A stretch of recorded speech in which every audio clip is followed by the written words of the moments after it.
Hello student, welcome back to my channel my ideal class.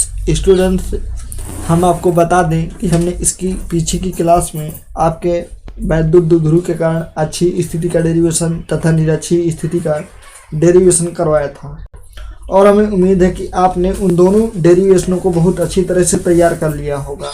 तो आज देखिए, आज हम जो है इस वीडियो में एक समान बाह्य वैद्युत क्षेत्र में रखे वैद्युत ध्रुव पर लगने वाले बल का आघूर्ण यानी कि moment of couple on an electric dipole placed in an internal uniform electric field का एक डेरिवेशन करने वाले हैं।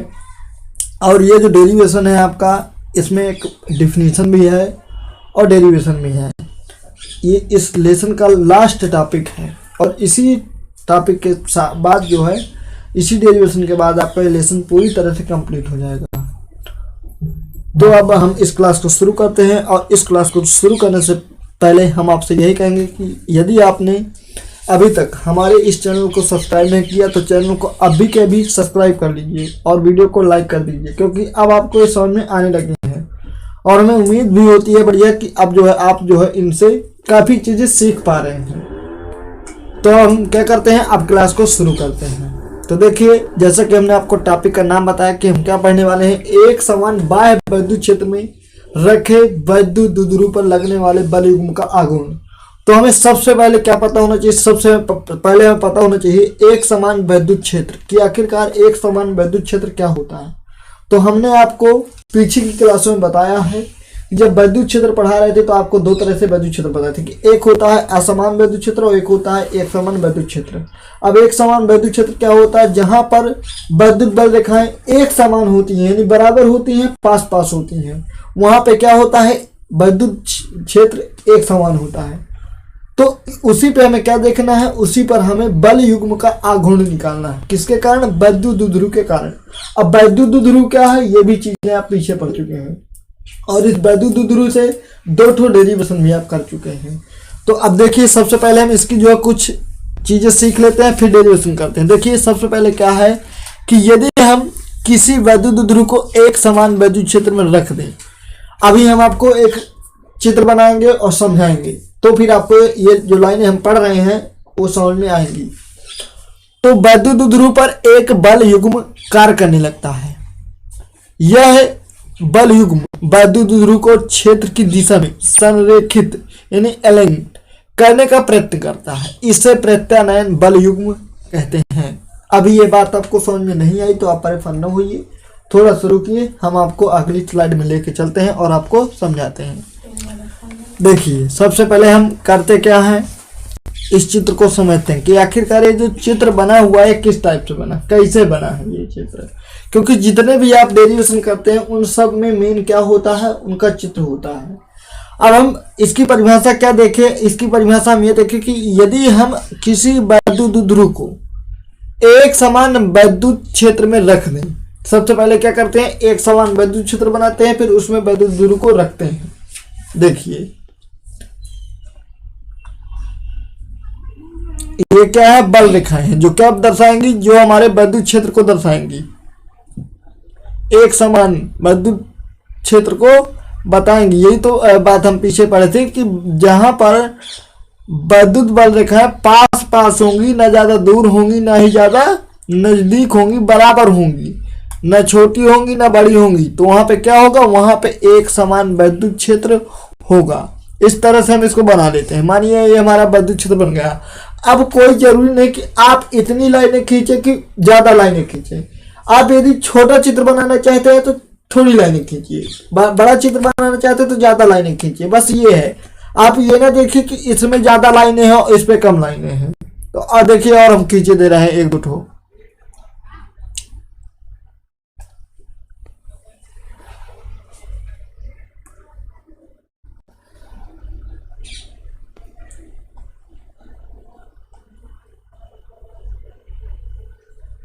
देखिए, ये हो गया हमारा क्या, वैद्युत क्षेत्र। कैसा वैद्युत क्षेत्र है ये, एक समान वैद्युत क्षेत्र है। हमने आपको जब वैद्युत क्षेत्र पढ़ा रहे थे जब आपको, तो हम क्या बताए थे, अभी देखिए थोड़ी थोड़ी ये लाइनें जो छोटी हैं इनको हम बराबर कर लेते हैं, इन तीनों लाइनों को।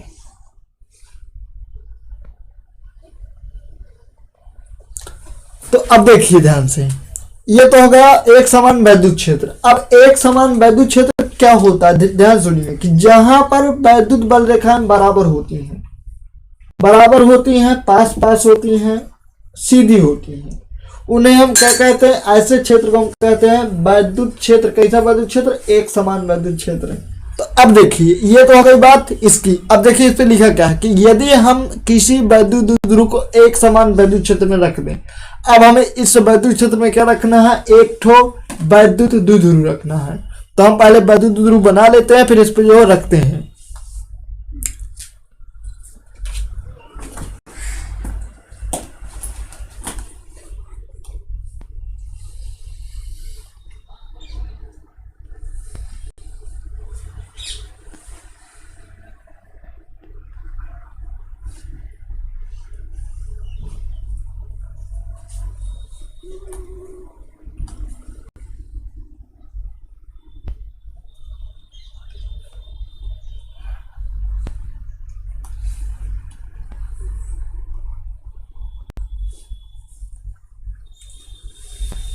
अब देखिए ये क्या बना हमारा, ये बना वैद्युत द्विध्रुव। इसको हमें कहाँ रखना है, एक समान वैद्युत क्षेत्र में रखना, जो हमने ऊपर बनाया है।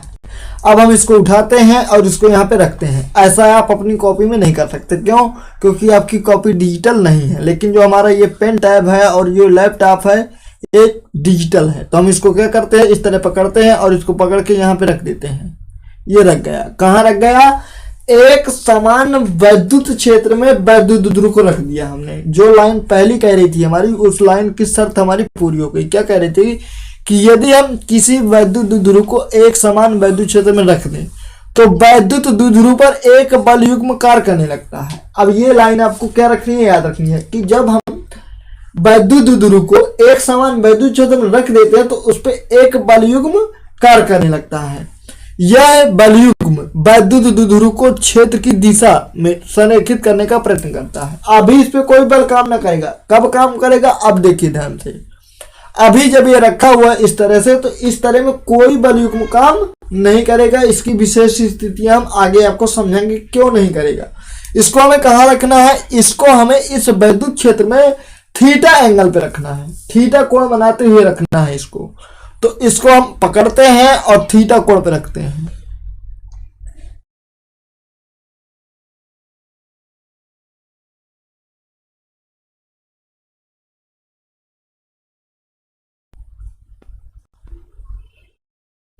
ये रख दिए, ये रखे। अब मान लिए हम, क्या मान लिए कि यहाँ पे इतना कोण हम बनता है, थीटा कोण बनता है। जो वैद्युत द्विध्रुव है इस क्षेत्र पे कितने एंगल पे रखा है, थीटा एंगल पे रखा है। अब ध्यान से सुनिए, जब आप इतनी चीजें कर लेंगे, इतने के बाद आप एक बार माइनस क्यू आवेश के कारण बल देखेंगे और एक बार प्लस क्यू के कारण बल देखेंगे। तो देखिए ध्यान से, जब आप वैद्युत क्षेत्र की दिशा में धन आवेश पर बल देखेंगे तो धन आवेश के कारण वैद्युत क्षेत्र की दिशा में होगा उसका बल। किस दिशा में होगा, जिस दिशा में वैद्युत क्षेत्र की दिशा है, यानी वैद्युत बल रेखाओं की दिशा है। वैद्युत द्विध्रुव के धन आवेश के कारण लगने वाला बल किस दिशा में होगा, वैद्युत क्षेत्र की दिशा में होगा। यानी किस दिशा में होगा, ये इस दिशा में होगा। देखिए ध्यान से, ये इस दिशा में होगा, ऐसे होगा, बल होगा इस तरफ। कितना बल है, ये बल होता है क्या, F। क्या होता है, F। ये हो गया। F बराबर आप क्या पढ़े हैं, F बराबर आप पढ़े हैं Q इंटू E। आपको हमने पढ़ाया है पीछे की क्लासों में। जिस तरह आपने प्लस Q आवेश के कारण वैद्युत क्षेत्र की दिशा में बल देखा, ये क्या है, ये वैद्युत क्षेत्र की बल की दिशा है। ये जो तीर लगे हुए हैं हरे हरे से, ये सब क्या बता रहे हैं, वैद्युत क्षेत्र की दिशा बता रहे हैं कि वैद्युत क्षेत्र की दिशा किस तरफ है, इसकी दिशा इस तरफ से इस तरफ है, ऐसे है इसकी दिशा। और जिस तरफ वैद्युत क्षेत्र की दिशा है उसी तरफ वैद्युत द्विध्रुव के धन आवेश के कारण लगने वाले बल की दिशा है। जिस तरह हमने धन आवेश के कारण बल देखा, उसी तरह हमें माइनस क्यू के कारण देखना है। अब जब आप वैद्युत क्षेत्र में ऋण आवेश के कारण बल देखेंगे तो वो उसका बल क्या होगा, वैद्युत क्षेत्र की दिशा के विपरीत होगा, यानी उल्टा होगा। अब देखिए वैद्युत क्षेत्र की दिशा कहाँ है, वैद्युत क्षेत्र की दिशा इस तरफ है, तो अब माइनस क्यू के कारण बल किस तरफ लगेगा, बल लगेगा इस तरफ, ऐसे। तो यहाँ पे बल हम दर्शाए दे रहे हैं, ऐसे लगेगा इसका बल इस तरह से। यहाँ पर भी कितना बल लगेगा, एफ आई बल लगेगा, कितना लगेगा, एफ लगेगा। और ये भी कितना होगा, ये भी होगा क्यू इंटू ई, ये हो गया। अब देखिए इतना चित्र आपका कंप्लीट हुआ, कितना, इतना देखिए पूरा कंप्लीट हो गया। बचा क्या है हमारा, बचा है ये वाली लाइन डाई डॉट वाली, इसको समझिए ध्यान से। अब जो ये लाइन यहाँ पे बनती है, ये यहां से देखिए, यहां से जो लाइनें डॉट डॉट बनाई गई है ऐसे करके, इसे कहते हैं इन दोनों बलों की प्रतिक्रिया बल के बीच की दूरी। ध्यान सुनिए, जो ये लाइन है, एक लाइन देखिए ये वाली है, ये बल की दिशा एक ये है और एक ये है, ये बल है। अब बल के बीच की, यानी जो ये बल है दोनों, ये जो कैसे लग रहा है, समांतर लग रहे हैं। एक लग रहा है इस तरफ और एक लग रहा है इस तरफ, यानी एक लग रहा है वैद्युत क्षेत्र की दिशा में और एक लग रहा है वैद्युत क्षेत्र की विपरीत दिशा में। अब ये जो दोनों बल है कैसे हैं, समांतर हैं। कैसे हैं, समांतर हैं। समांतर का मतलब क्या होता है, ऐसे चलने पे, ऐसे चलने पे कैसे लग रहा है, समांतर हैं दोनों बल। दोनों बल कैसे हैं, समांतर हैं। अब यदि हम इन दोनों बलों के बीच की प्रतिक्रिया की दूरी देखें, प्रतिक्रिया दूरी, लंबवत दूरी जिसे बोलते हो, इनके बीच की लंबवत दूरी, तो लंबवत दूरी होती है ये, जब कोई एक लाइन होती है उस पर जब एक लंबवत लाइन खींची जाती है तो वो होती है लंबवत दूरी। तो ये क्या है, ये इनकी जो है लंबवत दूरी है। तो ये जो डॉट डॉट लाइन ये वाली बनाई गई, तो ये क्या बनी, लंबवत दूरी बनी। इसको क्या किया गया, इस बल की लाइन को थोड़ा सा डॉट डॉट करके आगे बढ़ाया गया, बस। अब सुनिए ध्यान से, अब ये जो यहाँ पे 12 साइन थीटा लिखा है, इसको समझिए ध्यान से। आप देख रहे हैं कि ये क्या है, ये बी बिंदु है, ये यहाँ पे क्यू बिंदु है, और यहाँ पे हम मान लेते हैं कोई बिंदु ओ है। क्या है, कोई बिंदु ओ है। तो देखिए यदि आप क्या निकालें, यहाँ से यदि आप साइन थीटा का मान निकालें, क्या निकालें, साइन थीटा का मान निकालें, तो देखिए साइन थीटा बराबर क्या होगा, साइन थीटा बराबर होता है क्या, साइन थीटा बराबर होता है लंब बटे कर्ण। क्या होता है, लंब बटे कर्ण। अब इस त्रिभुज में देखिए, हम त्रिभुज इसका बाहर निकाल के ला रहे हैं। देखिए ये डॉट डॉट वाली लाइन है, ये एक डॉट डॉट वाली लाइन ये है, ये हो गई। अब देखिए एक लाइन ये है, ये वाली, ऐसे। अब इनकी दूरी लिख लेते हैं हम।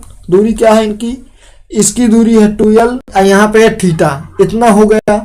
हम जो है यदि साइन थीटा का मान देखें, क्या देखें, साइन थीटा का मान देखें, तो साइन थीटा का सूत्र हमने लिखा l बटे के। अब l क्या है, l देखिए यहाँ पे क्या है, AO, इसका नाम क्या दिया है, BAO, क्या है, AO है। तो अब हमें क्या निकालना है, हमें निकालना है इसके बीच की दूरी, हमें निकालनी है क्या, OB की दूरी, ये वाली दूरी, OB की दूरी। तो अब देखिए L क्या है, L है ये BO, देखिए ध्यान से, L क्या है, BO है। कर्ण क्या है, कर्ण है AB, क्या है, AB, ये हो गया। अब देखिए साइन थीटा उसी तरह है, ये BO हमें चाहिए, ये हमें निकालना है कि आखिरकार इसकी दूरी क्या आती है। ये BO या OB उसी तरह आ गया, ये हो गया बटे AB क्या है, AB है 2l, क्या है, 2l।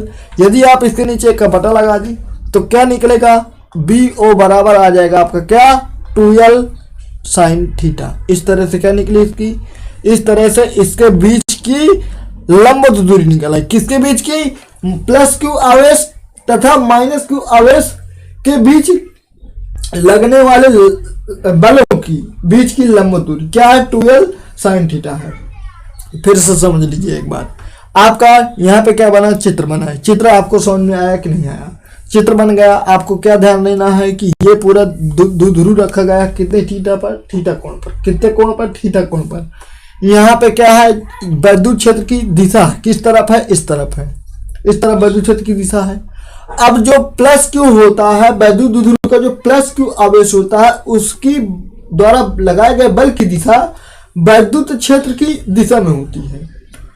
और जो माइनस क्यू आवेश होता है उसकी दिशा वैद्युत क्षेत्र की दिशा के विपरीत दिशा होती है। मतलब वो जो माइनस क्यू आवेश है वो जो बल लगाता है उसकी बल की दिशा वैद्युत क्षेत्र की दिशा के विपरीत होती है। ये हो गए दोनों बल। जब दोनों बल हो गए, कोई QE कहाँ से आया? QE आया यहाँ से कि आपको एक सूत्र पीछे पढ़ाया गया कि F बराबर होता है QE, वो लिख गया।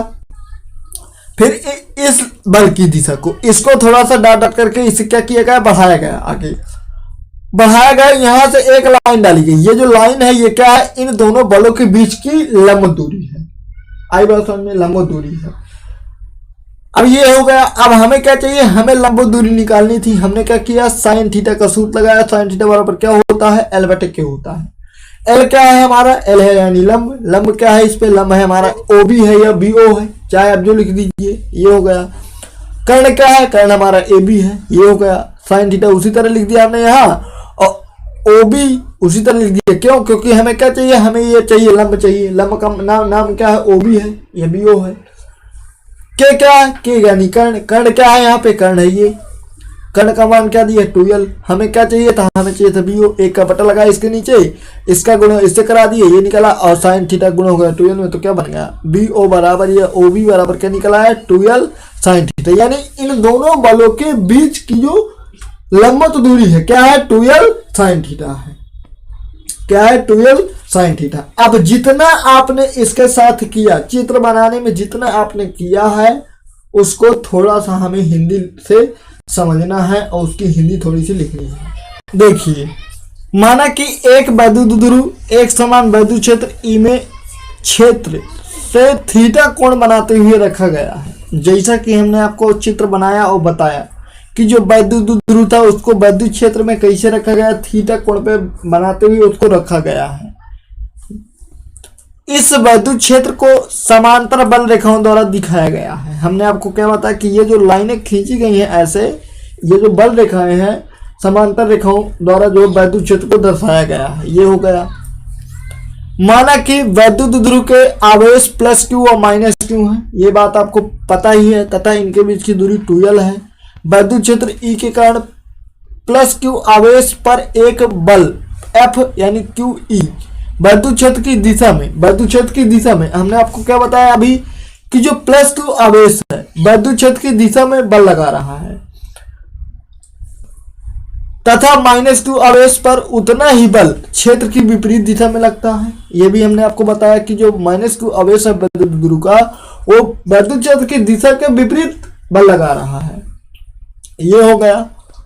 चूंकि ये दोनों बल F एक दूसरे के बराबर है। दोनों बल क्या है? यहाँ पे देखिए F बराबर, यहाँ भी QE है और यहाँ पर भी क्या है? QE है। दोनों बल बराबर हैं, तथा क्या है? विपरीत है। तथा क्या है? समांतर है। अब देखिए विपरीत का मतलब समझ लीजिए। विपरीत का मतलब ये हो कि एक इस तरफ लग रहा है और एक देखिए इस तरफ लग रहा है। समांतर का मतलब क्या है कि एक लाइन ऐसे है और एक लाइन ऐसे है। एक बल ऐसे लग रहा है और एक बल ऐसे लग रहा है। ये हुआ। फिर देखिए, अतः ये एक बल युग्म बनाते हैं। क्या बनाते हैं? बल युग्म बनाते हैं। ये दोनों लोग क्या कर रहे हैं? एक बल युग्म का निर्माण कर रहे हैं, लगा रहे हैं, जो वैद्युत ध्रुव को घुमाकर क्षेत्र E की दिशा में लाने का प्रयत्न करते हैं। अब देखिए ध्यान से, जो ये वैद्युत ध्रुव था, मानिए ये हमारा यहाँ पे वैद्युत ध्रुव है, ये वैद्युत ध्रुव है, यहाँ पे ऐसे रखा हुआ है बेचारा। अब जो यहाँ पे बल लग रहा है वो इसको क्या करने का प्रयास कर रहे हैं? ये दोनों बल जो है इसको इस तरह घुमाने का प्रयास कर रहे हैं। कैसे? इस तरह घुमाने का प्रयास कर रहे हैं। दोनों बल जो वहां पे लग रहे हैं बल युग्म, वो वैद्युत ध्रुव को इस तरह घुमाने का प्रयास कर रहे हैं। इस प्रत्यानयन बल युग्म का आघूर्ण, जिसे टो से प्रदर्शित करते हैं, निम्नलिखित है। अगर आपसे कोई पूछे कि प्रत्यानयन बल युग्म क्या है, तो यही है कि जब वैद्युत ध्रुव को जो बल घुमाने का प्रयास करता है उस बल को क्या कहते हैं? प्रत्यानयन बल युग्म का आघूर्ण कहते हैं। इसे कैसे प्रदर्शित करते हैं? इसे टो से प्रदर्शित करते हैं। निम्नलिखित सूत्र से इसको क्या किया जाता है? प्रदर्शित किया जाता है। देखिए ध्यान से, सूत्र उसका क्या बनता है? टो बराबर एक बल। अब एक बल का मतलब क्या? इन दोनों बलों में से किसी एक बल को ले लीजिए। एक बल हमने ले लिया, टो उसी तरह आया। एक बल क्या है? QE है, गुणा लगा दीजिए। दोनों बलों की क्रिया रेखाओं के बीच की लंबवत दूरी। अब देखिए लंबवत दूरी हमने क्या निकाली, लंबवत दूरी हमने निकाली 2l sin थीटा। यहाँ पे क्या लिख देंगे, यहाँ पे हम लिख देंगे 2l sin थीटा। ये हो गया। इतनी बात आपको समझ में आई कि नहीं आई? क्या करना है, जब आपका पूरी तरह से चित्र बन जाए, अगर आप हिंदी नहीं लिखना चाहते तो ना लिखिए, पूरी चीजें क्या कीजिए उस चित्र में दर्शा दीजिए। तो बराबर एक बल गुणे दोनों बलों की क्रिया रेखाओं के बीच की लंबवत दूरी। तो उसी तरह है, एक बल क्या है, QE है, दोनों बल QE है, किसी एक को ले लेना है, QE हो गया। दोनों बलों की क्रिया रेखाओं के बीच की लंबवत दूरी, ये क्या निकाले हैं आप, ये निकाले हैं 2l sin थीटा, ये लिख दिए। आगे देखिए ध्यान से, इसको हम थोड़ा सीरियल से लिख लेते हैं। क्या लिख लेते हैं इसको कि 2ql e sin थीटा। ऐसा हम क्यों लिखे, क्योंकि क्या होता है कि 2ql बराबर होता है p। क्या होता है p, क्या होता है, ये वैद्युत द्विध्रुव आघूर्ण। क्या होता है, यहाँ पे आप लिख दीजिएगा कि ये p क्या है, वैद्युत द्विध्रुव आघूर्ण है। तो यहाँ पे इसके बल क्या आ जाएगा, इसके बल आ जाएगा टाउ बराबर PE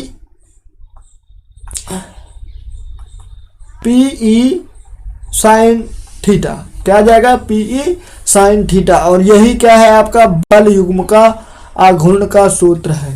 ये हो गया आपका। अब यदि इसे आप किस में लिखना चाहें, वेक्टर रूप में लिखना चाहें तो वेक्टर रूप समझ लीजिए। वेक्टर रूप में, वेक्टर रूप क्या होगा इसका, तो vector equal to P vector E vector.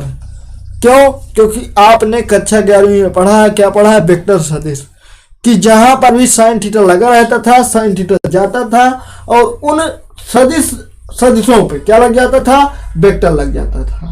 तो ये क्या बन गया, ये बल युग्म के आघूर्ण का, ये जो बल युग्म आघूर्ण यहाँ पे निकला है, इसका ये सदिश रूप हो गया, यानी कि वेक्टर रूप हो गया। तो हमें उम्मीद है कि आपको ये बल युग्म का आघूर्ण का डेरिवेशन हिंदी और इसका चित्र पूरी तरह से समझ में आया होगा। और अब हम इसकी क्या देख लेते हैं, स्थितियां देख लेते हैं कि आखिरकार कब बल काम करेगा और कब बल काम नहीं करेगा। साइन थीटा ही क्यों लिया, क्योंकि हमें क्या चाहिए थी, लंब दूरी चाहिए थी, ऊर्ध्वाधर दूरी चाहिए थी। तो अब हम इसकी विशेष स्थितियां देख लेते हैं कि आखिरकार इसकी विशेष स्थितियां क्या है। यदि वैद्युत ध्रुव वैद्युत क्षेत्र की दिशा के समांतर क्षेत्र की दिशा में रखा है, देखिए ध्यान से, जैसा हम जब क्या बनाए थे, इस वैद्युत ध्रुव को बनाए कैसे थे, एक यहाँ पे ऐसे लाइन खींचे थे, यहाँ पे आवेश रखे थे, 2l दूरी दी थी। ये पूरा जो है आपको अभी हम समझाएं। जब ये इस तरह रखा होगा, कैसे, वैद्युत क्षेत्र की दिशा के समांतर रखा होगा। देखिए अभी वैद्युत क्षेत्र की दिशा भी इस तरफ है और ये भी इसी तरह रखा है, तो क्या होगा, देखिए, तो थीटा क्या होगा, वहां थीटा 0 होगा। क्या होगा, थीटा 0 होगा, अथवा साइन 0 बराबर क्या हो जाएगा, 0 हो जाएगा। तो बल युग्म क्या हो जाएगा, 0 हो जाएगा। इस स्थिति में वैद्युत द्विध्रुव पर कोई बल युग्म कार्य नहीं करेगा। अगर वैद्युत क्षेत्र की दिशा के समांतर वैद्युत द्विध्रुव को रखते हो तो वहां पे कोई बल युग्म कार्य नहीं करेगा। क्यों, क्योंकि वहां पे थीटा क्या रहेगा, 0 रहेगा। जब थीटा का मान साइन की जगह आप रखेंगे साइन 0, तो साइन 0 का मान होता है, वहां पे टाउ का मान भी क्या हो जाएगा, पूरा का पूरा 0 हो जाएगा। दूसरी स्थिति देखिए, यदि वैद्युत द्विध्रुव क्षेत्र के लंबवत रखा हो तो थीटा बराबर क्या होगा, 90, अथवा साइन 90 बराबर क्या होता है, 1। तब इस पर लगने वाले बल युग्म का आघूर्ण अधिकतम होगा। यदि यह अधिकतम मान टाउ मैक्सिमम हो तब। देखिए ध्यान से पहले कि जब आप इस वैद्युत द्विध्रुव को कैसे रख देंगे, इसके लंबवत रख देंगे। लंबवत समझ लीजिए, ये हमारा वैद्युत द्विध्रुव है। अच्छा नहीं है, लेकिन अभी हम आपको बना के बताए भी हैं, परेशान न होइए आप। ये हमारा क्या है, वैद्युत द्विध्रुव। इसको हम उठाए और कहाँ रखे, हम इसके लंबवत रखे। लंबवत समझिए, ये लंबवत दिशा किसकी लंबवत दिशा है, वैद्युत क्षेत्र की। ऐसे जब इसको रख देंगे तो इसके बीच कितना कोण बनेगा, 90 कोण बनेगा। और जब 90 बनेगा तो थीटा की जगह क्या रखेंगे आप, थीटा की जगह 90 रखेंगे और साइन थीटा का मान, साइन 90 का मान क्या होता है, 1 होता है। और जब 1 रखेंगे तो वहां पे जो टो होगा, यानी बल युग्म का जो आघूर्ण होगा वो क्या होगा, अधिकतम होगा। ये बात आपको समझ में आई। और आगे देखिए, तो क्या होगा देखिए, टाउ मैक्सिमम बराबर क्या बचेगा, पीई। अब देखिए कैसे बचेगा, ध्यान सुनिए। हमारा सूत्र क्या था, हमारा सूत्र था टो बराबर पीई साइन थीटा। हमने क्या किया, हमने साइन थीटा की जगह साइन 90 कर दिया, मान हो गया 1। तो हमें क्या पता चला कि जब थीटा का मान 90 होगा तो वहां पे मान क्या हो जाएगा, बल युग्म का अधिकतम हो जाएगा। तो यहाँ पे क्या लगा दिया गया, तो मैक्सिमम लगा दिया गया। मैक्सिमम मतलब होता है अधिकतम। क्या बचा यहाँ, पीई बचा। भाई साइन थीटा का मान क्या होगा, 1 हो गया, तो बचा तो पीई ना, तो ये हो गया। अब यदि हम इससे और एक चीज निकालना चाहें, क्या निकालना चाहें, यदि हम वैद्युत ध्रुव आघूर्ण निकालना चाहें पी, तो हम क्या करें, इस पी को इसी तरह बचा लें और इस ई को कहाँ ले जाएं, टाउ मैक्सिमम के बटे में ले जाएं। तो क्या बन जाएगा सूत्र हमारा बन जाएगा पी बराबर टू मैक्सिमम बटे ई। तो आपको क्या रखना है, ये दोनों सूत्र आपको याद रखना है। क्या, दोनों पॉइंट याद किए रहिएगा कि जब थीटा 0 होगा, यानी जब वैद्युत ध्रुव को हम वैद्युत क्षेत्र की दिशा में रखेंगे, समांतर रखेंगे, तो वहां पे थीटा 0 होगा। जब थीटा 0 होगा तो वहां पे कोई बल युग्म कार्य नहीं करेगा, यानी टो का मान 0 होगा। यदि थीटा 90 होगा, यानी हम यदि वैद्युत ध्रुव को 90 अंश पे रख दें, यानी लंबवत रख दें, तो फिर वहां पे बल युग्म का जो आघूर्ण होगा वो अधिकतम कार्य करेगा, यानी बल युग्म का जो मान आएगा वो बहुत ज्यादा आएगा। अब देखिए, यदि ई पी बराबर क्या होगा, टाउ मैक्सिमम होगा। जब आप वैद्युत क्षेत्र का मान क्या ले लें, 1 ले लें, तो देखिए जब यहाँ पे आप 1 रखेंगे तो इसका मान क्या हो जाएगा, पी बराबर हो जाएगा टाउ मैक्सिमम। ये जो हमने लिखा है यही लिखा है, कूलाम मीटर। अतः किसी वैद्युत ध्रुव का आघूर्ण उस बल युग्म का आघूर्ण है जो कि वैद्युत ध्रुव को 1 न्यूटन कूलाम के एक समान वैद्युत क्षेत्र की दिशा के लंबवत रखने पर वैद्युत ध्रुव पर लगता है। यानी अगर आपसे कोई पूछे कि आखिर बताओ कि बल युग्म आघूर्ण क्या है, तो बता देना है आपको, क्या बता देना कि जब एक समान वैद्युत क्षेत्र में दिशा में जब वैद्युत ध्रुव रखा जाता है और फिर उस पर जो बल काम करता है, लंबवत काम करता है, उसे हम क्या कहते हैं, उसे ही हम बल युग्म का आघूर्ण कहते हैं। तो हमें उम्मीद है कि आपको ये पूरा टॉपिक बढ़िया समझ में आया होगा, और यदि आया है तो अब आप क्या कीजिए, इस वीडियो को लाइक कर दीजिए और अपने मित्रों में शेयर कर दीजिए। यदि आपसे हो सके तो आप इस वीडियो के नीचे एक छोटा सा कमेंट कर दीजिए।